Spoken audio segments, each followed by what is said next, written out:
Bonjour à tous. Comme ça, il y aura la vidéo donc, on continue la série des étiologies d'insuffisance cardiaque et je vais vous parler aujourd'hui spécifiquement des CMD génétiques, qui sont une des causes les plus fréquentes d'insuffisance cardiaque après les cardiopathies ischémiques.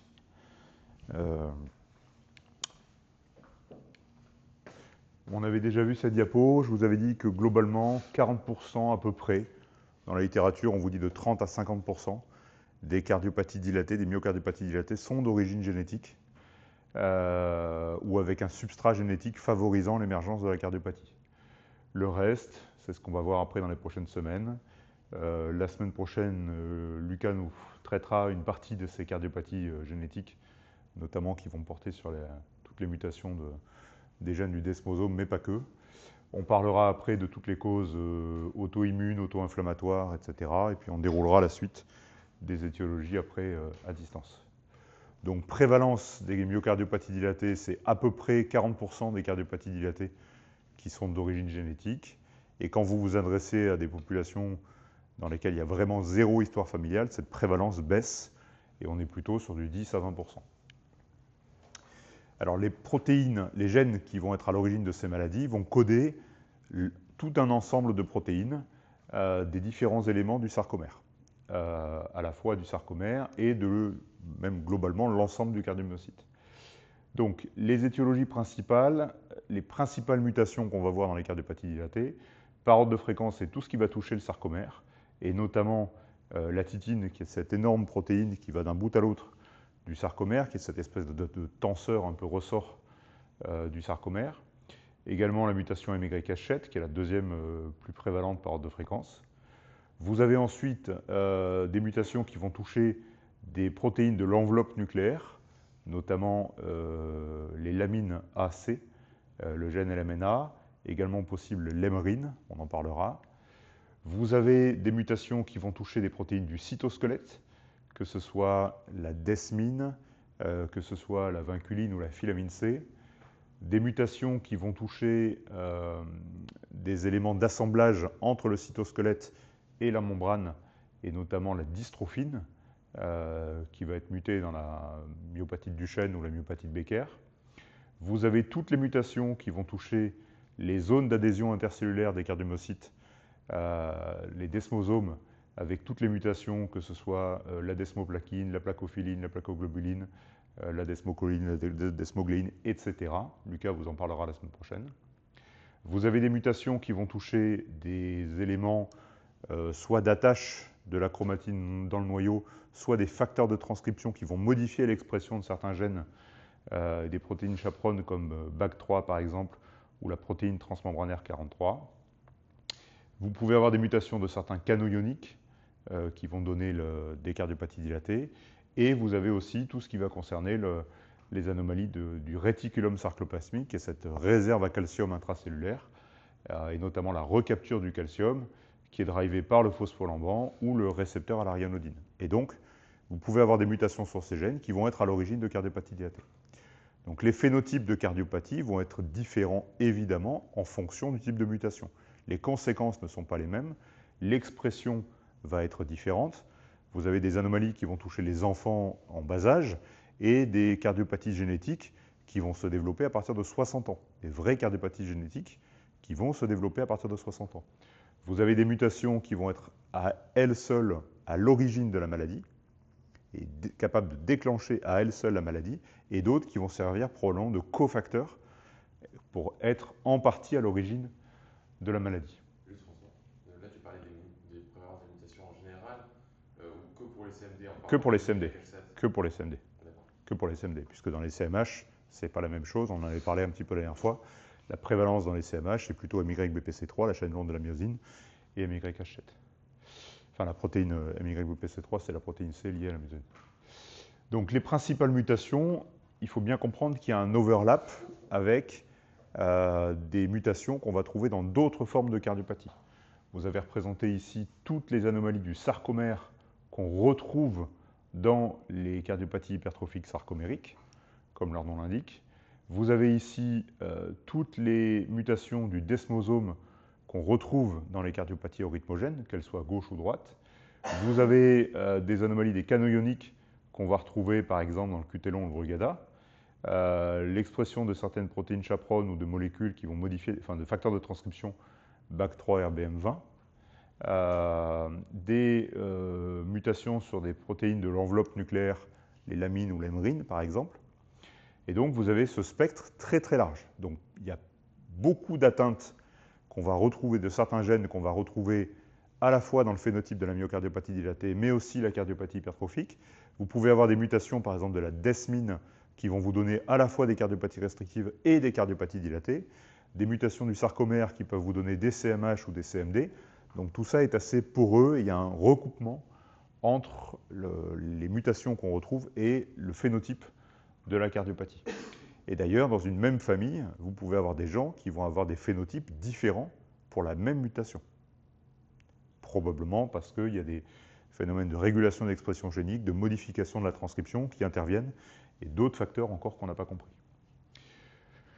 En noir, en foncé, là, ce sont tous les gènes qu'on va retrouver de manière un peu plus fréquente dans les CMD. Et donc toutes ces mutations, en fonction de la zone qu'elles vont toucher, vont avoir des conséquences différentes. Des mutations qui vont toucher les gènes du sarcomère vont modifier la force contractile directe des sarcomères. Des mutations qui vont toucher plutôt les protéines du cytosquelette vont modifier vont créer un défaut de force de transmission dans les cardiomyocytes. Les fixations entre le cytosol et la membrane cellulaire, entre tout ce qui va être protéines de tension du sarcolème, comme par exemple la dystrophine, quand il y a des mutations, vous avez une perte de contact entre le cytosquelette et la membrane cellulaire, et vous finissez par avoir de l'apoptose, et vous détruisez des cardiomyocytes. Donc chaque type de mutation va avoir des conséquences différentes, et donc une expression différente. Quand ça touche le desmosome, vous avez des défauts d'adhésion intercellulaire et donc des lâchages de cellules entre elles qui conduisent à de la nécrose cellulaire. Pareil dans les mutations lamines. Et donc vous avez régulièrement des zones de nécrose qui sont remplacées par de la fibrose myocardique, qu'on peut voir après sur l'IRM. Il y a des anomalies, alors je ne vais pas lister toutes les anomalies, mais il y a des anomalies mitochondriales, il y a des anomalies possibles donc sur les canaux ioniques, sur la régulation de l'expression de certains gènes, etc., etc. Alors, ce qu'il faut comprendre, toujours en restant dans les généralités, c'est qu'une mutation va avoir des conséquences qui peuvent être très différentes dans son expression quand on passe au phénotype et à la protéine. Vous pouvez avoir des mutations avec des variants qui vont être des variants bloquant l'expression d'une protéine. Vous pouvez avoir des variants qui vont modifier le site d'épissage et de régulation de l'ADN. Vous pouvez avoir des variants qui vont être des mutations faux sens qui vont créer un codon stop et vous aurez des protéines tronquées. Vous pouvez avoir des variants faux sens. Et donc, en termes de conséquences, vous pouvez avoir des protéines soit normales, mais produites en défaut, en quantité insuffisante. Vous pouvez avoir une absence totale de protéines, comme par exemple dans la myopathie de Duchenne où vous n'avez vraiment pas de dystrophine. Vous pouvez avoir des protéines tronquées ou partielles. Vous pouvez avoir des protéines avec une altération dans leur structure, par exemple tridimensionnelle, qui vont créer soit des gains de fonction, soit des pertes de fonction. Et c'est la même chose dans les CMH, par exemple, en fonction de la mutation qu'on va avoir sur MYPC3 ou MYH7, vous allez avoir là, par exemple la tête de la myosine qui va être modifiée structurellement. Donc toutes ces anomalies protéiques vont induire des conséquences en fonction justement de la fonction de chaque protéine dans le cardiomyocyte et vont être capables, in fine, d'induire la cardiopathie dilatée. Alors, en ce qui concerne les variants, on les classe en 5 sous-groupes. Il y a des variants qui sont dits en classe 5, qui sont clairement pathogéniques, où là, le variant il a déjà été identifié, on connaît très bien le lien entre cette mutation et l'expression phénotypique. Et d'ailleurs, il peut y avoir des variants pathogéniques qui vont donner plusieurs phénotypes différents. Mais là, c'est par exemple dans des familles, on a identifié qu'il y avait un lien entre tel variant de mutation de titine, par exemple, et l'expression d'une cardiopathie dilatée. Donc ça, c'est exprimé en classe 5, et vous l'avez sur vos comptes rendus génétiques on vous met c'est pathogénique. Quand vous avez ça, vous savez faire le lien sans problème entre l'anomalie génique et le phénotype de la cardiopathie.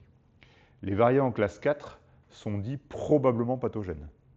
Probablement pathogènes, c'est-à-dire que cette mutation, elle n'a peut-être pas été décrite, mais on a des outils bioinformatiques qui nous permettent de modéliser le résultat de la mutation sur la protéine et qui vous disent que votre protéine, a priori, elle ne va pas fonctionner comme il faut. Et donc, on vous dit, cette mutation est probablement à l'origine de votre maladie. D'accord? Ça, c'est ce qu'on appelle les variants en classe 4. Donc, quand vous avez un variant en classe 5 ou classe 4, vous faites le lien entre l'anomalie génotypique que vous avez trouvée et l'anomalie phénotypique que vous avez. Tout le reste, alors les variants classe 1, c'est des variants bénins, donc ceux-là, on ne vous rend jamais les résultats. Les 2, c'est probablement bénin. Et les 3, c'est compliqué, c'est ce qu'on appelle des variants de signification indéterminée. On trouve une anomalie sur un gène, on vous rend ce résultat, mais on ne sait pas quoi en faire. Alors on va même maintenant dichotomiser les 3 et les 3+, en disant c'est un variant d'intérêt, c'est-à-dire on suspecte qu'il est peut-être probablement pathogène, mais on n'a pas encore suffisamment d'éléments. Et donc, quand vous lisez un résultat génétique, il y a 2 éléments très importants. Un, on vous donne les variants anormaux qu'on a trouvés.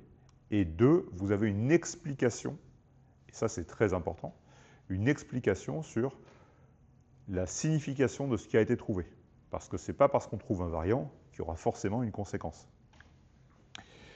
Donc, les variants classe 4 et 5 vous permettent d'aller faire du dépistage dans les familles. Quand vous trouvez un variant classe 4, classe 5, vous pouvez aller faire du dépistage présymptomatique. Et le dépistage présymptomatique, il se fait avec un généticien ou une généticienne, très important. Alors que quand nous, on trouve des patients avec des phénotypes de cardiopathie dilatée, on va les prélever directement, parce que, encore une fois, on a un accord avec les généticiens, mais normalement, toutes ces consultations, que les patients soient phénotypiquement atteints ou pas, normalement, c'est des bilans qu'on fait avec les généticiens. La difficulté, c'est quand on a des variants de classe 3 ou 3+, variants d'intérêt particulier mais de signification indéterminée, où là, effectivement, il faut aller creuser un petit peu dans la famille, il faut savoir si c'est une mutation de novo. Vous savez que les mutations, vous pouvez soit en avoir hérité de la génération au-dessus, soit être le premier porteur de la mutation, avec les mutations de novo. Mais dans ce cas-là, vous pouvez la transmettre à la génération suivante. Donc, c'est... Justement, de près, si tu le sais, c'est le pourcentage de mutation des novo dans les cellules. J'ai pas vu de chiffre précis là-dessus, parce que ça implique d'avoir fait des enquêtes familiales génotypiques, pas phénotypiques, et génotypiques très complètes, et j'ai pas vu de chiffre passer.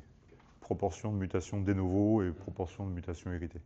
Probablement, on pourrait dire au moins, au pif, je dirais 80% d'hérités, 80-90% d'hérités et 10-20% des nouveaux. Mais c'est un chiffre, une impression. Donc vous pouvez faire des recherches sur l'entourage quand vous avez des variants classe 4 et 5.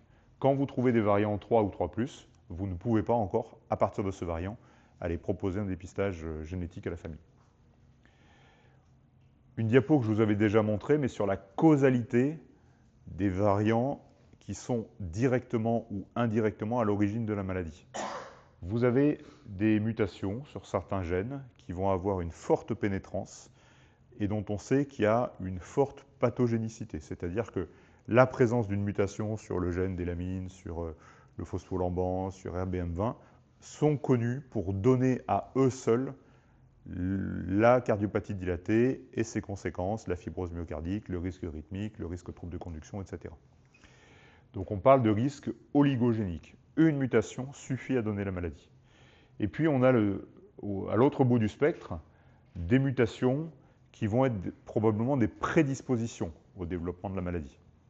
Où là vous avez des mutations par exemple sur le gène de la titine, qui est la mutation qu'on trouve la plus fréquemment dans les cardiopathies dilatées, mais dans des familles, vous avez une faible pénétrance de l'ordre de 10 à 20%, donc vous avez des patients qui sont porteurs de la mutation familiale, qui ne vont pas développer de cardiopathie, et puis la génération d'après, à la faveur d'une grossesse, d'une chimiothérapie par anthracycline, d'une consommation d'alcool ou d'un événement rythmique, vont développer une cardiopathie dilatée.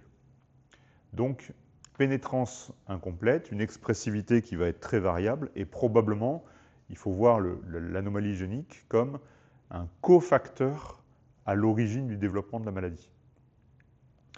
Et donc, ce que je vous ai déjà dit, hein, on sait qu'on a, quand vous testez des femmes qui ont une cardiopathie du péripartum, dans 15% des cas, vous trouvez des variants pathogènes ou probablement pathogènes, donc en classe 4 ou en classe 5, dont on sait qu'ils ont fait le lit du développement de la maladie. Et ça explique peut-être pourquoi, dans des familles, on a certaines personnes qui vont développer la maladie et d'autres pas. Alors, toute la question, c'est de faire le lien à chaque fois entre j'ai trouvé un variant anormal et ce variant est responsable ou pas de la maladie. Donc globalement, je vous présenterai les résultats de 3 cohortes, mais globalement il y en a 2 principales. Les données donc italiennes, espagnoles et hollandaises, avec des cohortes larges de plusieurs centaines de patients qui ont été testés ou plusieurs milliers de patients qui ont été testés. Donc ça, c'est le registre de Maastricht. Un peu moins de 700 patients porteurs d'une cardiopathie dilatée. Ils ont tous été testés sur un panel de gènes et on trouve 19% de prévalence de variants pathogènes. Donc je vous disais tout à l'heure le chiffre de 30 à 50. Là, dans cette cohorte, c'est moins que ça, 19%. Mais quand vous avez des antécédents familiaux de cardiopathie dilatée, la prévalence augmente à 36%. Et quand vous avez un cas sporadique, isolé, sans histoire familiale, on est plutôt à 13% de prévalence. Ce qui est intéressant dans ce papier, il y a 2 éléments. Le premier, c'est que quand on fait des analyses dans la famille, alors qu'on pensait que le patient avait une cardiopathie dilatée isolée et que les apparentés n'étaient pas malades, n'avaient rien, dans 46% des cas, on va trouver des mutations chez les apparentés qui n'ont pas développé de maladie, et donc qui sont potentiellement à risque. Ça vous dit un point important, ça vous dit que les apparentés d'un patient porteur de cardiopathie dilatée doivent tous être surveillés régulièrement. Et donc chaque fois que vous voyez une myoque dilatée, quelle qu'elle soit, même une myoque éthylique, même une myoque rythmique, vous devez dire aux patients que leurs frères et sœurs, leurs parents, leurs enfants, tous les apparentés au premier degré, doivent faire un bilan cardio. Et si ce bilan cardio est normal, le refaire dans le temps, tous les 3 à 5 ans. Vous pouvez très bien, sur une même mutation, avoir quelqu'un qui va développer une forme sévère de cardiopathie à 25 ans et le frère ou la sœur va développer une forme beaucoup moins sévère de cardiopathie à l'âge de 50 ans. Donc si vous vous contentez de faire un bilan initial à 25 ans, vous ne verrez rien.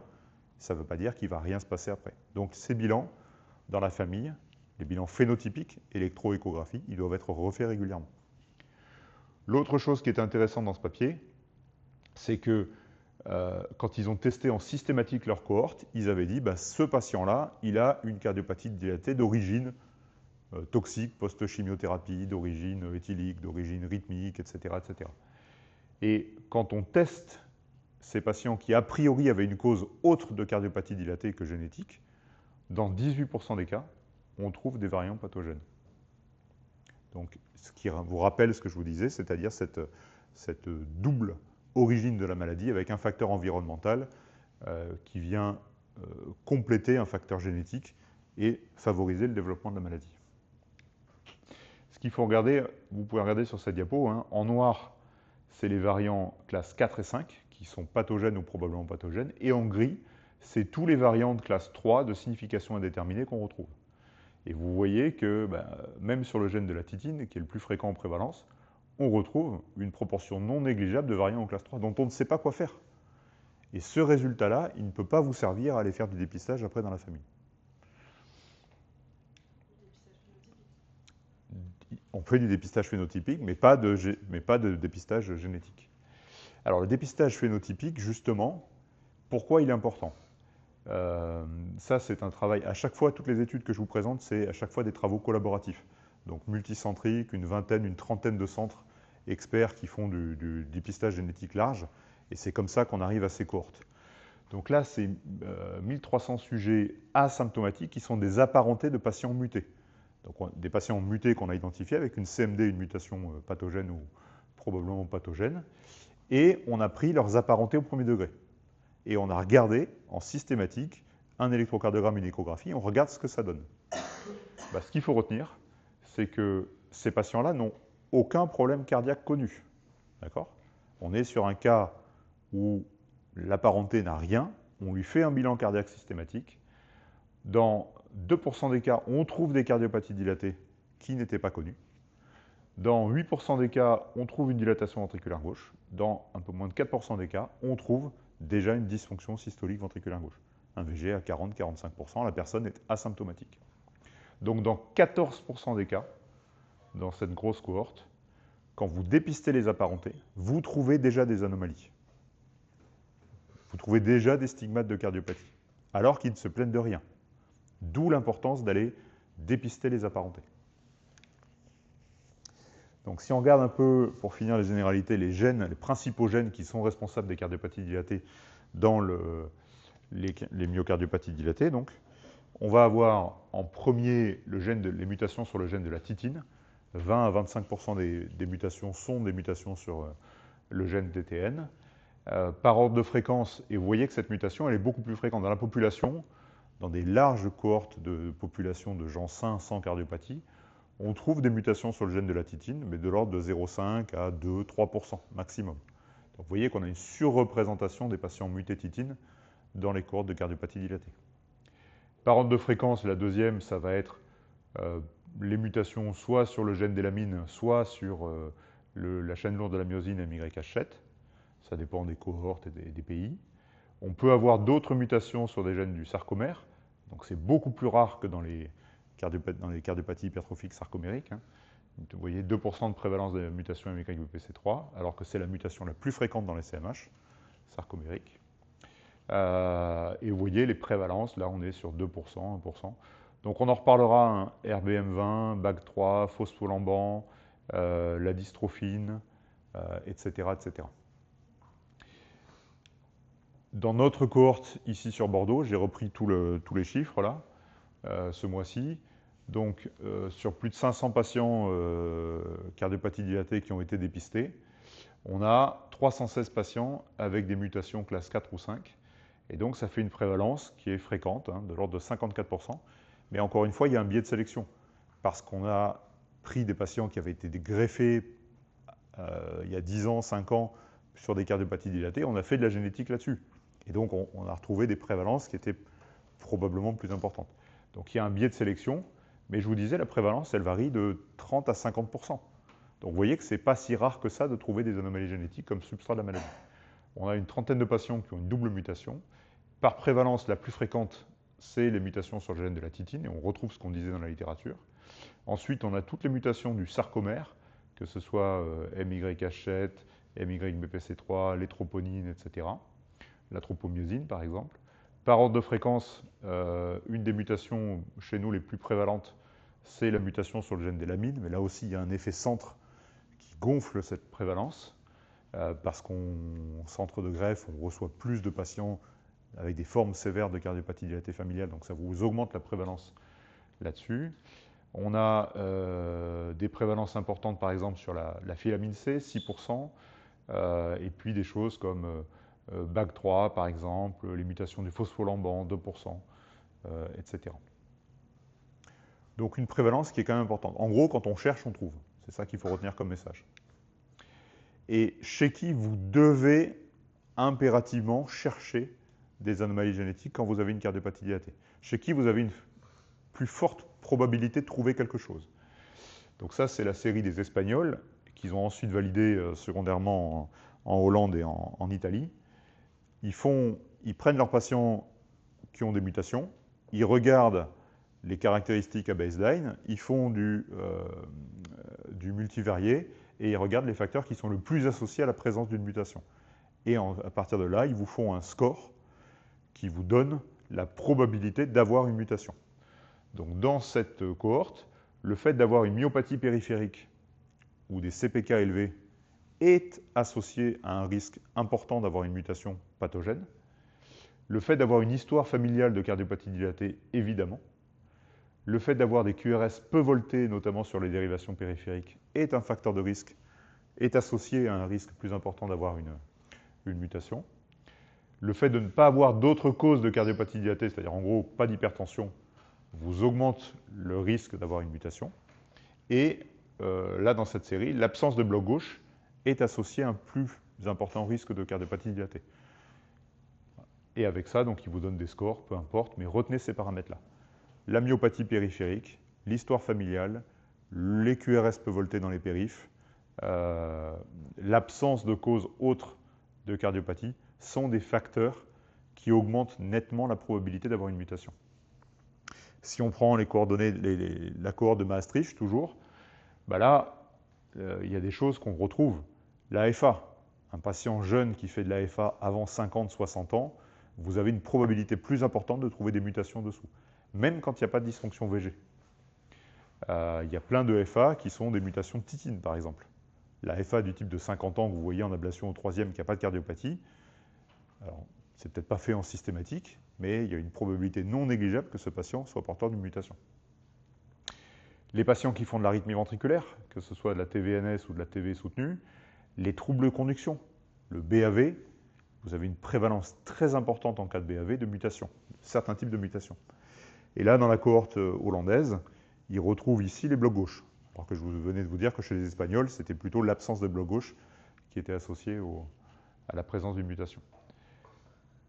Donc voilà, de l'AFA, de l'arythmie, des troubles de conduction, vous avez plus de chances de tomber sur une mutation pathogène quand vous avez ça sur un phénotype de cardiopathie dilatée. Et là, vous voyez dans cette cohorte, en fonction du type de mutation, donc lamine en rouge, titine en jaune, autres variants en noir, et en blanc, c'est les patients non mutés. Vous voyez qu'il y a vraiment une relation directe entre l'expression phénotypique et le type de mutation. Pour terminer un peu sur les généralités, quelque chose à rappeler. Tous les sujets ne vont pas être touchés de la même manière en fonction des mutations. Par exemple, les hommes vont être plus fréquemment touchés par les mutations sur le gène de la titine, de la filamine C, BAC3 et la chaîne lourde de la myosine. Alors que les femmes vont avoir il y a une pénétrance qui est plus importante chez les femmes dans les mutations d'esmoplaquine et dans les mutations du phospholamban, par exemple. Donc, sur certains gènes, par exemple, le fait d'être un homme vous expose à un surrisque d'aggravation de la cardiopathie ou de survenue d'un événement rythmique. Et pour d'autres mutations, le sexe ne ressort pas comme facteur aggravant. Globalement, ces cardiopathies génétiques, vous allez avoir des mutations, enfin des cardiopathies génétiques qui vont s'exprimer pour certaines jeunes chez l'enfant. Classiquement, c'est plutôt le sujet de la trentaine ou de la quarantaine qui développe une cardiopathie dilatée, mais vous avez aussi des expressions plus tardives dans la vie. On a des mutations titines qui développent des cardiopathie dilatées à 50, 60 ans. Et je vous parlais de la pénétrance, c'est-à-dire la capacité d'expression du variant. Elle va être quasi complète pour certains gènes. Donc là, quand vous avez la mutation, vous savez que vous allez très probablement développer la maladie. Et les apparentés porteurs, il faut les surveiller de manière très étroite. Et à l'inverse, vous avez des variants pour lesquels vous pouvez être porteur d'un variant et ne jamais développer de cardiopathie. Les variants titine, par exemple, la pénétrance, elle va être de l'ordre de 10 à 20%. Donc, vous êtes un apparenté, votre frère a fait une cardiopathie dilatée, il a un variant titine, vous êtes porteur du variant titine, il va possiblement ou probablement ne rien vous arriver.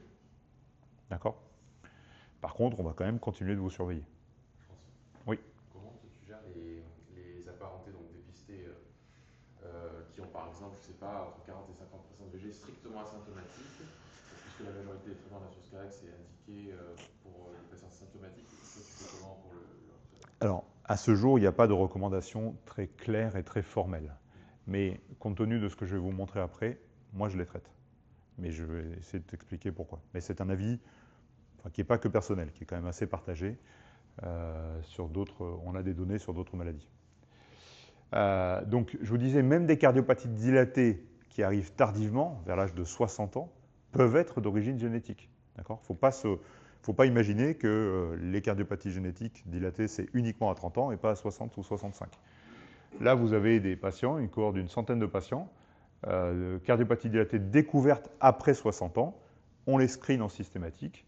On trouve 36% de variants classe 4 ou 5, notamment beaucoup de variants titine. D'accord ? Et vous avez des vraies cardiopathies dilatées génétiques, pourtant sur un phénotype qui est apparu après 60 ans. D'accord ? Donc, ce n'est pas parce que... alors, vous le savez déjà dans l'amylose. L'amylose, vous avez des patients mutés après 80 ans. D'accord ? Donc, il faut, quel que soit l'âge des sujets qui ont une amylose transthyrétine, il faut faire un bilan génétique. Mais même pour les cardiopathies dilatées, Ce n'est pas parce qu'ils ont 60 ans, 65 ans qu'il ne faut pas faire de bilan génétique. Alors dans les choses qui étaient assez rigolotes, vous avez des papiers dans la littérature où en fonction des électrocardiogrammes, on va vous dire vous avez telle ou telle mutation probablement qui va être présente.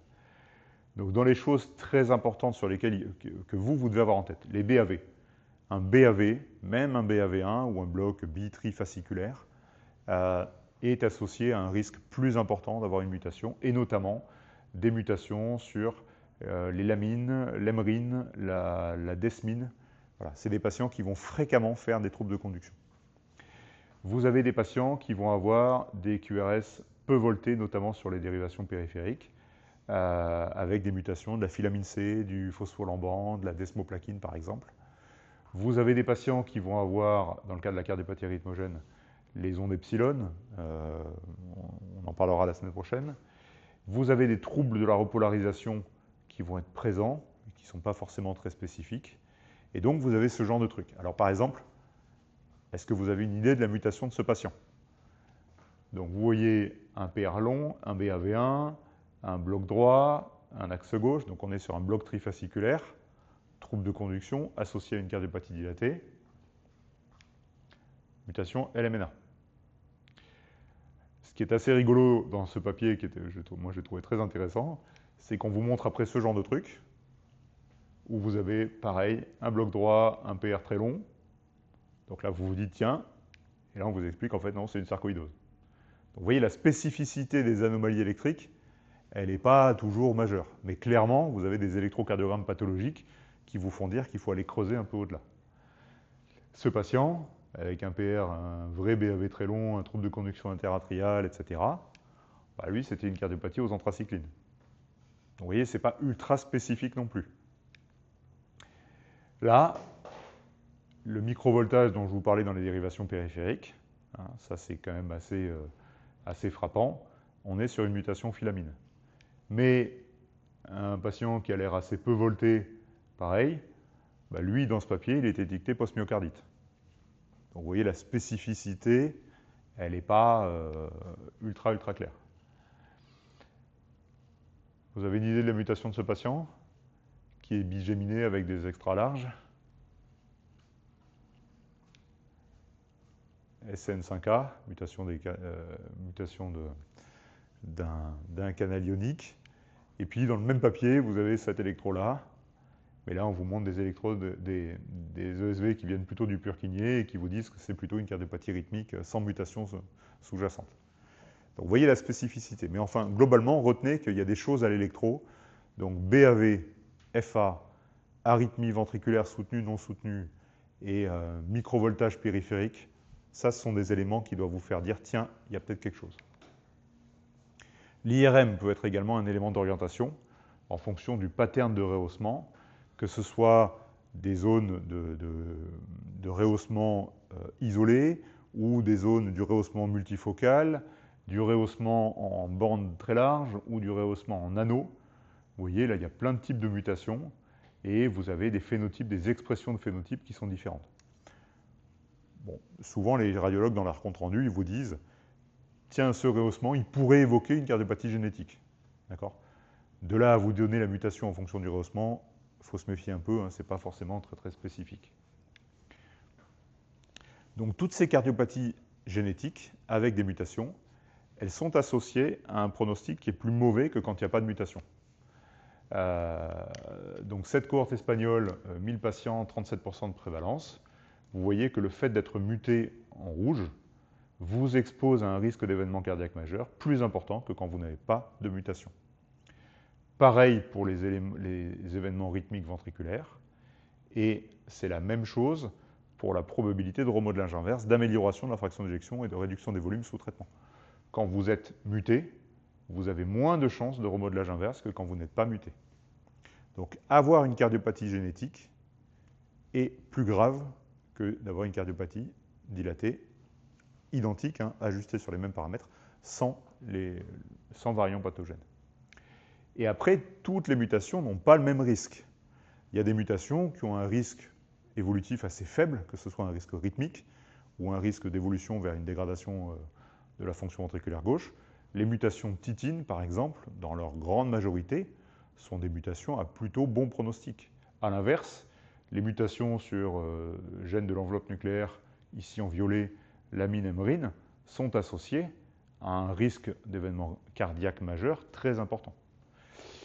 Les mutations donc, sur les gènes du desmosome, sur les gènes de l'enveloppe nucléaire, sur certains gènes du cytosquelette, sont des mutations à plus haut risque que, par exemple, des mutations MYH7, titine, qui sont plutôt, on va dire, des mutations habituellement de bon pronostic. La probabilité de remodelage inverse, elle est très différente en fonction des mutations. Donc oui, avoir une cardiopathie génétique, c'est plus mauvais qu'une cardiopathie non génétique. Donc en gros, il faut peut-être les traiter plus fortement, plus agressivement. Mais après, toutes les mutations ne se valent pas. Et donc ça fait apparaître un traitement, une prise en charge à la carte en fonction du type de mutation. Alors, les variants titine, donc je vous disais, c'est la mutation la plus fréquente. Ce qu'il faut retenir pour vous, c'est qu'il y a à peu près 80% des formes de mutation titine qui sont bénignes, avec assez peu de fibrose, une probabilité de remodelage inverse qui est quasiment la même que quand il n'y a pas de mutation, et un pronostic qui est à peu près le même selon que les patients sont porteurs d'un variant titine ou pas. Donc à peu près 80% des variants titine, c'est pas grave, c'est ça qu'il faut retenir. Mais il y a quand même 20% des patients avec des mutations titine qui vont avoir de la fibrose, qui vont avoir un risque rythmique plus important, qui vont avoir un risque d'évolution vers l'insuffisance cardiaque qui va être plus important. Donc ce n'est pas non plus complètement anodin. Je vous parlais de cette prédisposition génétique de développer des cardiopathies. Donc la prévalence, c'est, on a dit, à peu près 15% des patients qui ont une cardiopathie du péripertum qui sont porteurs d'anomalies génétiques. Dans les cardiopathies éthyliques, c'est à peu près la même chose. Dans les cardiopathies toxiques aux anthracyclines, c'est un petit peu moins que ça, mais globalement, vous avez une prédisposition de certains variants, notamment les variants titine. La semaine dernière, Jérémy nous avait parlé des substrats génétiques au myocardite. Les données de prévalence, vous voyez, c'est très large, hein, ça va de 8 à 50% dans la littérature. Dans les formes non compliquées, vous avez à peu près 4%, 5% de prévalence de variants anormaux. Chez l'enfant, quand vous avez des formes compliquées, bah alors là, vous avez une prévalence de plus de 40% de mutations anormales. Et chez l'adulte, dans les formes compliquées, on est à 22% de prévalence. Ça varie beaucoup selon les séries et selon les centres. Et même pour la simple FA, même une FA soi-disant sur cœur sain, vous avez en fait la FA du sujet jeune, vous avez des variants anormaux, des variants titine par exemple, qui sont présents. D'où l'idée que même sur de la FA chez quelqu'un de jeune, il faut penser à interroger sur l'histoire familiale. Alors, les problématiques rythmiques, c'est un point important, je ne vais pas faire le catalogue, mais globalement, certaines mutations sont à haut risque rythmique par rapport à d'autres. Et ces mutations vous font indiquer différemment le défibrillateur par rapport à d'autres variants. Donc, dans les mutations qui sont à haut risque rythmique, je reviens, alors ça c'était la série des Espagnols, ça c'est les Italiens. Je vous mets directement le résultat. Dans les gènes mutés qui sont à l'origine d'un surrisque rythmique, le gène des lamines, les mutations du phospholamban, les mutations qui vont porter sur la filamine C, sur RBM20, et plus récemment, on a mis la desmoplaquine et la protéine transmembranaire 43. À ce jour, ce sont les 6 variants qui vous font poser des indications spécifiques de défibrillateur, pour lesquels la règle de CMD moins de 35%, sous traitement maximal, je mets un défibrillateur. Quand vous avez ces 6 variants-là, quand vous avez des mutations classe 4 ou 5 sur ces variants-là, vous avez des indications propres et spécifiques de défibrillateur. Et on va au-delà. Et on va implanter des défibrillateurs pour des patients qui ont 45% de fraction d'éjection. Et cette classification, elle sera amenée probablement à changer au fur et à mesure des connaissances. Donc par exemple, les lamines, ce qui est connu depuis longtemps, ça fait plus de 20 ans qu'on connaît ce genre de choses, hein, sur des patients porteurs de mutations, on voit que le risque rythmique, par exemple, va être différent. Et donc comment on fait ces scores de risque? Parce que vous avez maintenant dans les recos des scores en fonction des mutations. Alors, on prend des cohortes, on regarde ceux qui font des événements rythmiques, des morts subites récupérées, ou de l'arythmie ventriculaire soutenue, ou des chocs par le défibrillateur. On regarde dans les caractéristiques à baseline les caractéristiques qui sont associées à ce risque rythmique et on vous fait des scores. Donc pour LMNA, vous avez un score de risque spécifique qui existe, qui est validé, que vous trouvez dans la littérature. Vous avez des tableurs comme ça et vous rentrez le type de la mutation, l'âge, la fraction d'éjection, la présence de BAV, la présence de TVNS sur le Holter et ça vous donne votre risque de mort subite à 5 ans. Et ça vous fait dire si votre patient, vous devez ou pas lui mettre un défibrillateur. Alors, c'est basé sur des cohortes rétrospectives, ça a été validé ensuite dans d'autres cohortes externalisées, mais ça a le mérite d'exister. Pour les mutations DSP, on a fait la même chose pour les mutations DSP sur des cardiopathies dilatées. On regarde les patients qui sont les paramètres qui sont associés au risque rythmique. Donc là, dans les mutations d'esmoplaquine, ce n'est pas le sexe masculin comme les lamines, c'est le sexe féminin. Les TVNS, la prévalence des ESV sur les Holters de 24 heures, la fraction d'éjection, la présence, là il y avait en plus le paramètre de la dysfonction droite qui va avec la cardiopathie arythmogène ventriculaire droite, et ça vous donne un score de risque, et à partir de là, on vous dit le risque de faire un événement rythmique grave. Je ne vais pas faire catalogue, mais on a la même chose avec les mutations du phospholamban. Mutation du phospholamban, les facteurs qui sont associés au risque rythmique, c'est fraction d'éjection moins de 45%, la présence d'arythmie soutenue ou non soutenue sur les Holters. Pour la filamine C, c'est pareil, on a développé, on sait qu'il y a des risques plus importants. Pour RBM20, pareil, les hommes plus jeunes, et on est sur des atteintes qui vont donner des événements importants, que ce soit d'ailleurs rythmiques ou hémodynamiques. Et donc ça vous donne ce genre de choses. Ça, c'est le tableau des recommandations 2023, où vous voyez qu'en fonction des variants, donc les 6 variants, pour l'instant, les 6 variants à risque dont je vous parle, LMNA, filamine C, TMM43, phospholamban, desmoplaquine, RBM20, vous avez des scores de risque spécifiques qui vous indiquent le défibrillateur. Donc par exemple, LMNA, vous calculez votre risque rythmique et vous décidez si vous avez ou pas une indication de défibrillateur. On a eu il n'y a pas très longtemps un patient, découvert de cardiopathie dilatée en 2020, il s'améliore sous traitement, il a 45% de VG, il va très bien, il est classe fonctionnelle 1, mais il a un rehaussement qui est moche à l'IRM, on lui fait un bilan génétique rapide, on tombe sur une mutation LMNA, il a son défibrillateur. Même s'il est à 45%, même s'il est en classe fonctionnelle 1. Donc la présence de la mutation a changé la vision qu'on avait de sa cardiopathie, et donc la prise en charge spécifique de la prévention du risque rythmique. Donc voilà, vous avez dans les recos 2023 sur les cardiomyopathies ce genre de tableau sur le risque rythmique. Et puis vous avez des mutations qui vont vous donner un risque rythmique, on va dire modéré, mais par contre un risque d'évolution de la cardiopathie plus important. Alors dans les mutations qui donnent à la fois des problèmes de rythme cardiaque et de dysfonction VG, vous avez toutes les mutations sur le gène des lamines. Donc ça c'est vraiment les mutations lamines ou les mutations RBM20 sont des mutations de mauvais pronostic. Moins de récupération sous traitement, risque rythmique accru, risque de dégradation accru, risque évolutif accru avec l'apparition après de troubles de conduction par exemple. Donc ces mutations-là, ces variants-là, sont des variants à haut risque.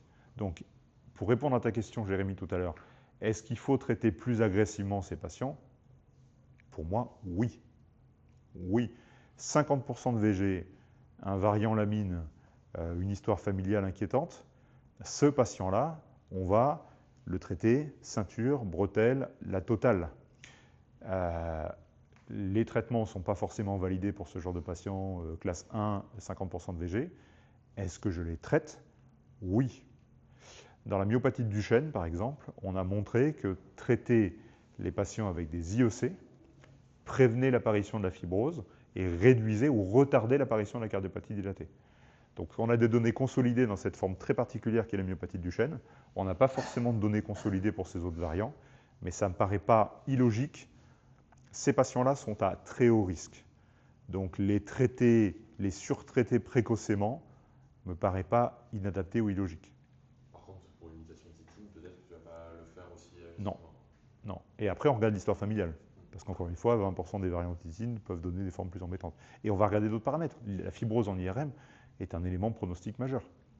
Donc quand il y a de la fibrose, surtout si elle est un peu étendue, on va avoir tendance à surtraiter ces patients-là. À même niveau de fraction d'éjection, celui qui a de la fibrose, celui qui a une histoire familiale inquiétante, on va le traiter probablement plus que l'autre. BAG3, c'est une mutation donc sur cette protéine chaperone d'expression génique qui va être qui donne pas un surrisque d'événements rythmiques très important, mais par contre où on est quand même sur vraiment un risque de dégradation de la cardiopathie et d'évolution vers l'insuffisance cardiaque réfractaire plus important, avec nécessité de transplantation plus importante. Donc voilà, en fonction de la mutation, vous avez un peu une idée du risque évolutif du patient, rythmique, hémodynamique, les deux, ou alors risque modéré. Et du coup, ça guide votre prise en charge. Les mutations MYH7, je vous disais, ce n'est pas forcément très très grave en termes de pronostic. Vous voyez ici représenter les mutations en rouge, c'est les mutations sur le gène des lamines. En noir, la MYH7. En bleu, la titine.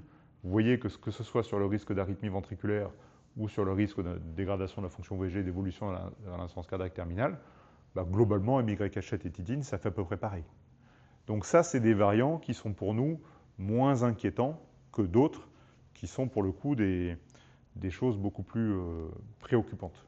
Et ça, ce sont les deux variants les plus fréquents. MYH7 et titine sont les deux plus fréquents. Alors, vous avez aussi des cardiopathies dilatées génétiques qui vont être associées à des myopathies périphériques. Donc, je vous rappelle que dans votre bilan initial de CMD, vous êtes obligé de faire un dosage de CPK. Ça fait partie du bilan. Autant toutes les sérologies, les trucs comme ça, les dosages en sélénium, en machin, truc, ça sert à rien.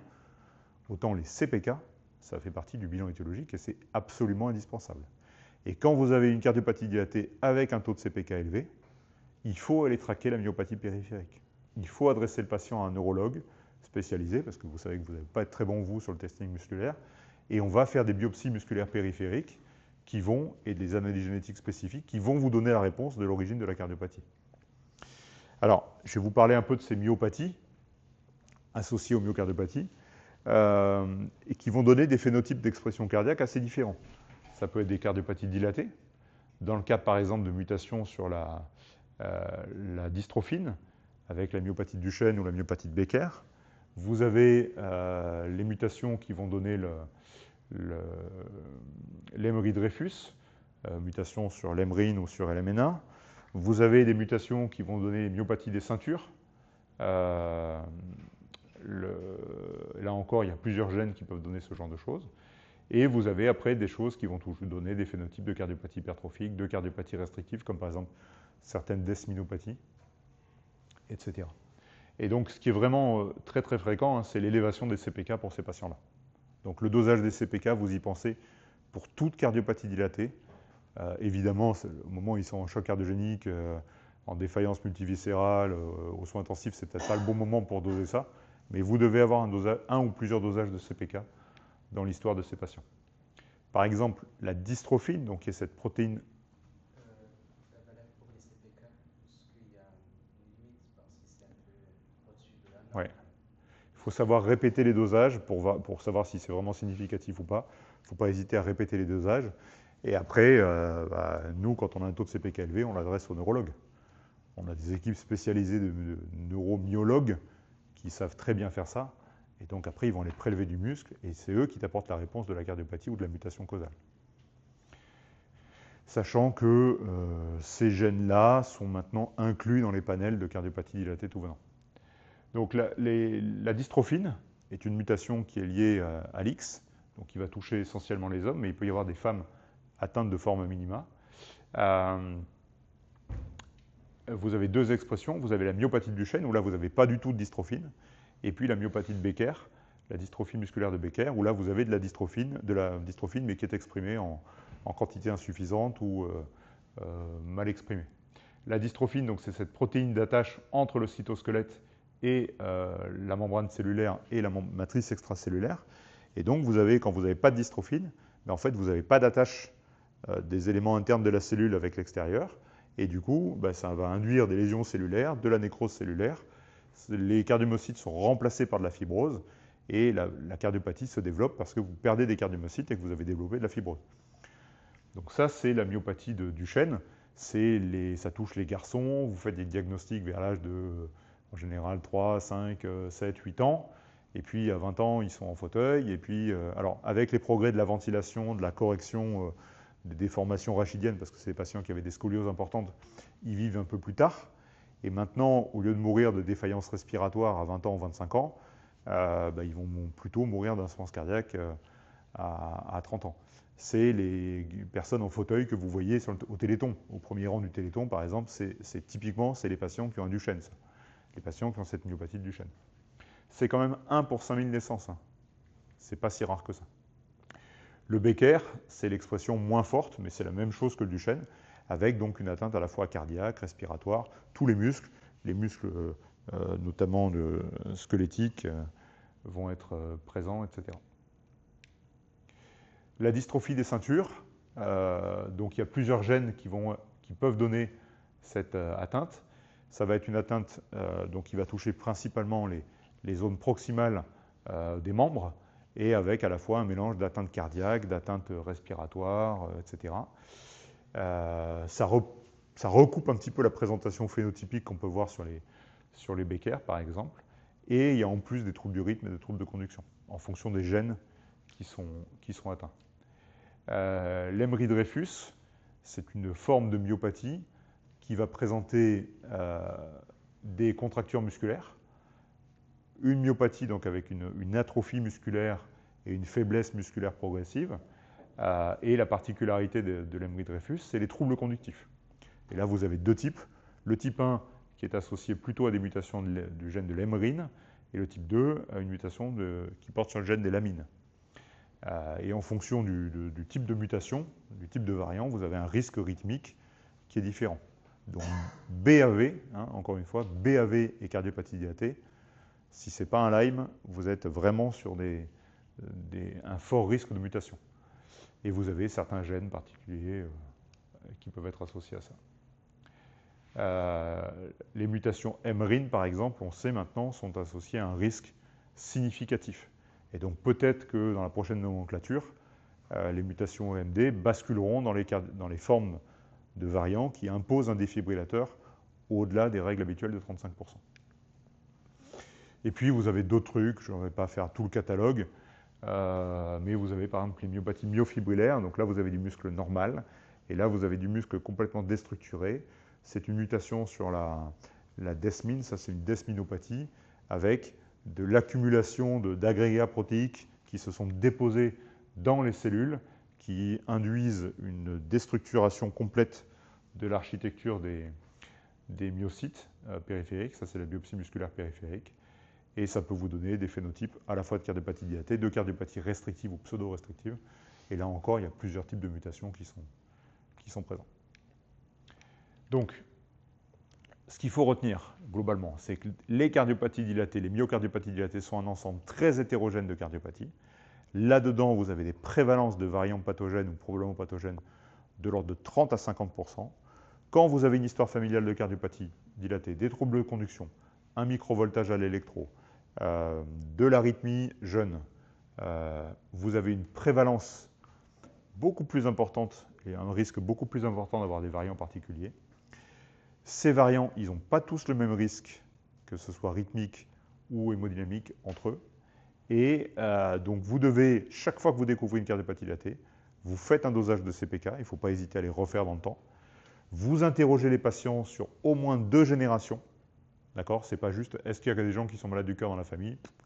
Pas de souci. Vous voyez bien qu'il y a des choses qu'on trouve, même des cardiopathies rythmiques. Il y a potentiellement un substrat génétique, des myocardites, il y a un substrat génétique. Donc si vous ne posez pas spécifiquement les questions, vous n'aurez pas ce genre de réponse. Et donc vous allez gratter au moins 2 générations autour de votre patient pour avoir des choses. Vous faites une IRM en systématique, et l'IRM, la présence de rehaussement de fibrose, va vous orienter peut-être aussi sur la présence d'anomalies génétiques. Et maintenant, on fait des demandes de bilan de plus en plus larges, à tel point qu'il va falloir probablement qu'on fasse des consultations dédiées, parce qu'on commence à être inondé de demandes de patients pour lesquels il faut faire du bilan. Ce n'est pas la même chose de faire des bilans chez des sujets symptomatiques que de le faire sur des sujets asymptomatiques. Les réglementations ne sont pas les mêmes. Tout ça, je ne vous l'ai pas dit, mais c'est vraiment des trucs qui sont encadrés, organisés, structurés. Et c'est vraiment très important de faire ça dans des centres de référence ou de compétences adaptées. Et on voit bien qu'il y a une vraie révolution. Vous voyez, hein, toutes les cohortes dont je vous parlais, maintenant, c'est des cohortes multicentriques. Vous voyez les années de publication des séries. On est sur 2022, 2023, 2024. Et chaque année, il y aura des progrès maintenant. La liste des variants à risque rythmique, par exemple, on sait qu'elle va être amenée probablement à changer au fur et à mesure du temps. Et ces patients-là auront droit à un management spécifique parce qu'ils sont plus à risque que les autres. Donc probablement en termes de protection rythmique par le défibrillateur, probablement sur une prise en charge médicamenteuse plus agressive, des dépistages plus larges dans la famille, voilà. Il y aura des conséquences de tout ça. Donc on est en train de vivre vraiment une période qui est complètement en train de changer.